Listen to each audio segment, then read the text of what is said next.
So we did up till emphatic and reflexive pronouns in the previous session.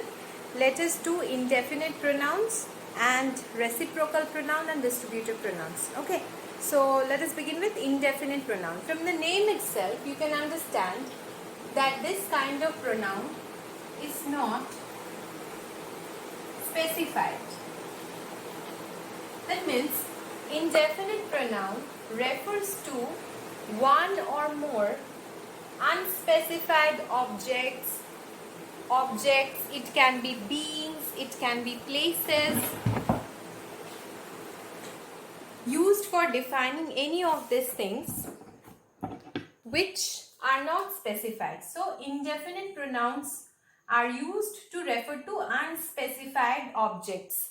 Unspecified, indefinite. You cannot understand exactly what or exactly who. So if I say anybody can come up to me and write the answer on the board, I'm not specifying that this boy or this girl has to come up, but I'm just saying that anybody can come up and write. So anybody is an indefinite pronoun. Similarly, somebody, everybody, nobody. Similarly, replace body with thing, anything, nothing, something, okay, everything. All these things are unspecified object, unspecified beings, unspecified things. It can be anything, but it should be unspecified. So unspecified, or some examples are all, anybody, somebody, everybody, nothing, something, anything, like that. Okay, so let us have an example. I have bought nothing from the fair. I have bought nothing from the fair. So nothing is the indefinite pronoun used in this sentence, right? Now let us go to reciprocal pronouns. Reciprocal pronoun is also very interesting. So let us look at reciprocal pronoun and distributive pronoun. There are so many kinds of pronouns. I hope you are not getting confused or bored. I think you are getting both. But we do not have an option. We do have to study them because we have to understand the different kinds of pronouns, right? So the first one which I was telling was reciprocal pronoun. From the name itself, you can understand that it depends on the reciprocating relationship in a sentence. That is, actions going on in one direction as well as in the opposite direction.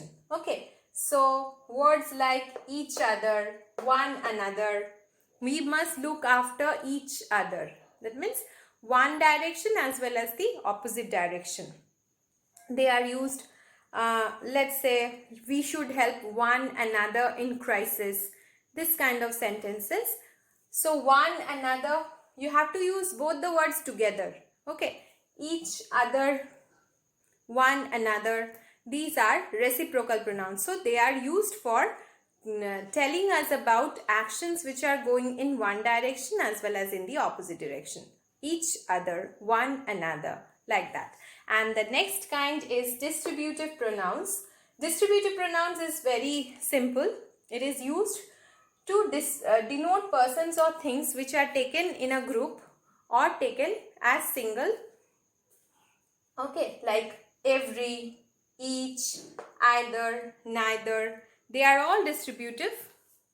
Okay, they are all distributive pronouns. They are used to denote persons taken as single or to separate items. By using each, every, either, neither, we separate items. Like each of you has to complete the homework. Each of you has to complete the homework. Here I am separating each of you. I am distributing my order to each of you. So this is a distributive pronoun. Okay.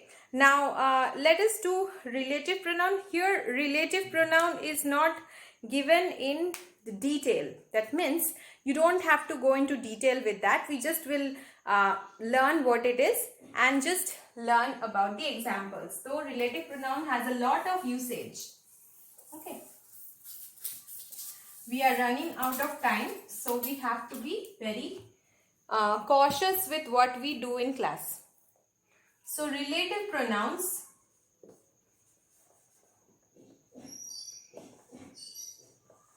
in itself should be a chapter because it is such an important part of pronouns. It has so many different functions. So we will just do it in a simple manner. Relative pronouns are used to join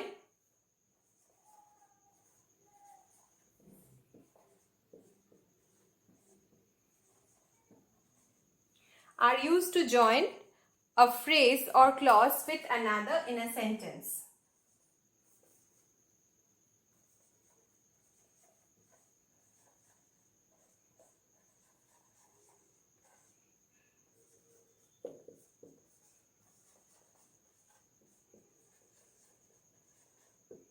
It relates one part of the sentence to the other part and hence the name relative pronoun.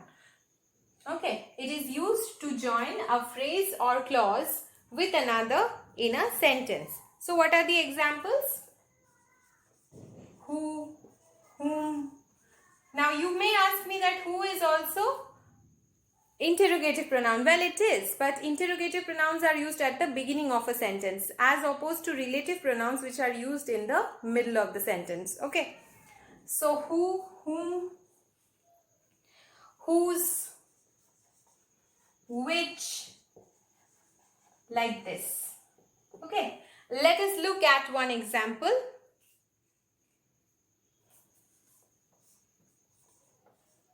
The girl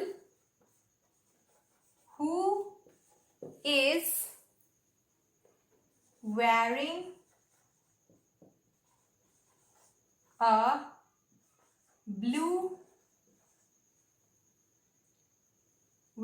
blue uniform is my cousin. Okay, so here who is the relative pronoun and it is joining this part of the sentence to this part of the sentence. The girl who is wearing a blue uniform is my cousin.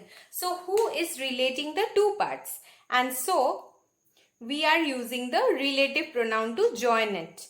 Understood? So this is all about relative pronouns that you have to remember now. You can write the definition if you want, but remember the examples. It is already given in your book. So let us proceed to the exercise. Exercise I is choose the appropriate reciprocal and distributive pronouns from the bracket and complete the sentences. You have to understand which one will be perfect for the sentences. Okay, so let us start solving the exercise. This is number I. This is number I. So let us solve the exercise together. The first one is blank of the men received an award. You have to fill it up with using either or neither. What do you think will be appropriate?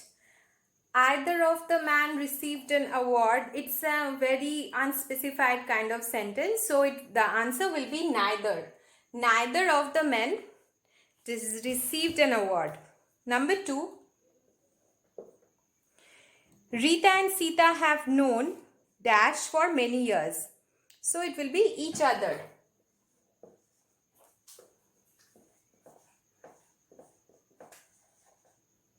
Number 3. Dash of you can come along with me. That means I am giving the option that any one of you can come along with me. So it will be either. Number 3 will be either. Either of you can come along with me. Number 4. Dash of my classmates came to meet me when I was not well. So it will be each of my classmates. Okay, each one of them. It is a distributive. So here we filled it up using this one is reciprocal. Rest are distributive. Okay, distributive and reciprocal. We used both of them for filling up this. Now number J, correct the following sentences and rewrite them. This will be your homework. You will do it on your own and you will give it to me. I will check your answers. All of them are very easy. So here we come to the end of this chapter. We will be proceeding to the next chapter in our syllabus. So till then, thank you and study well.